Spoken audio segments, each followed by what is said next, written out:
वो कहते हैं ना, झूठ कितना भी बुलंद हो सच के आगे टिक नहीं सकता।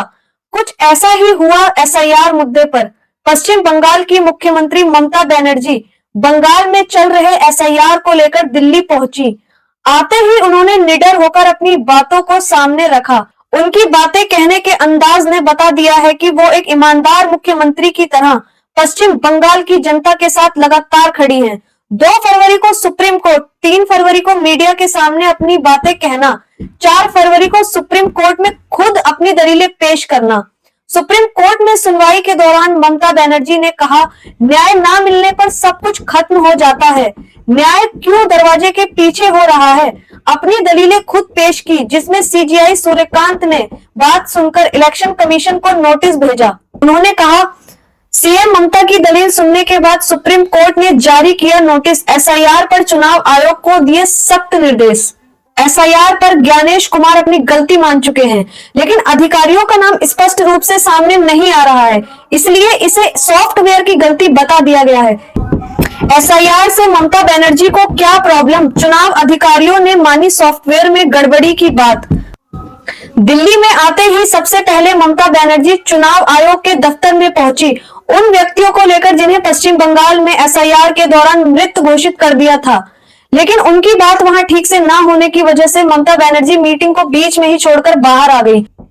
ममता बनर्जी की दलीलें पेश होने के बाद ज्ञानेश कुमार ने एसआईआर पर हो रही अपनी गलती को स्वीकार किया और कहा, सॉफ्टवेयर में गलती होने के कारण मतदाता सूची में चढ़ने वाले नामों में गलती हो रही है। अब इस गलती को कौन भुगत रहा है? पश्चिम बंगाल की 1.5 करोड़ जनता। इलेक्शन कमीशन के अपनी गलती स्वीकार करने के बाद टीएमसी की नेता ममता बनर्जी ने ज्ञानेश कुमार पर सवाल दाग दिए। उन्होंने कहा, सॉफ्टवेयर कहां बना है जो सबके नाम हटा रहा है?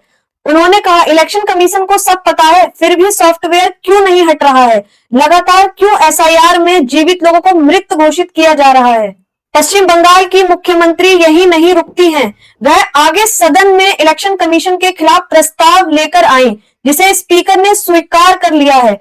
ममता ने चुनाव आयोग द्वारा कराए जा रहे एसआईआर को बता दिया है वो हार मानने वालों में से बिल्कुल नहीं है।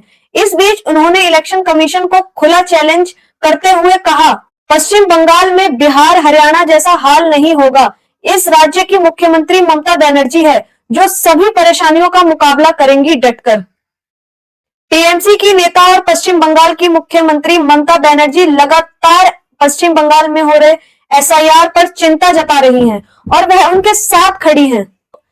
अब आगे यह देखना होगा, क्या ज्ञानेश कुमार एसआईआर की प्रक्रिया पर रोक लगाते हैं या चल रहे एसआईआर को पारदर्शी और ईमानदारी के साथ कराते हैं, जिससे भारत में रहने वाले सभी मतदाताओं को या किसी भी नागरिक को परेशानी का सामना ना करना हो। दस्तावेजों के आधार पर उनका मतदाता सूची में सही नाम लगाया जा सके, वह अपना वोट देने का अधिकार प्राप्त कर सके। आपको ये वीडियो अच्छी लगती है तो कमेंट में अपनी राय जरूर बताएं। अगर आपको ये वीडियो अच्छी लगती है तो इसे लाइक करें और चैनल को सब्सक्राइब करें।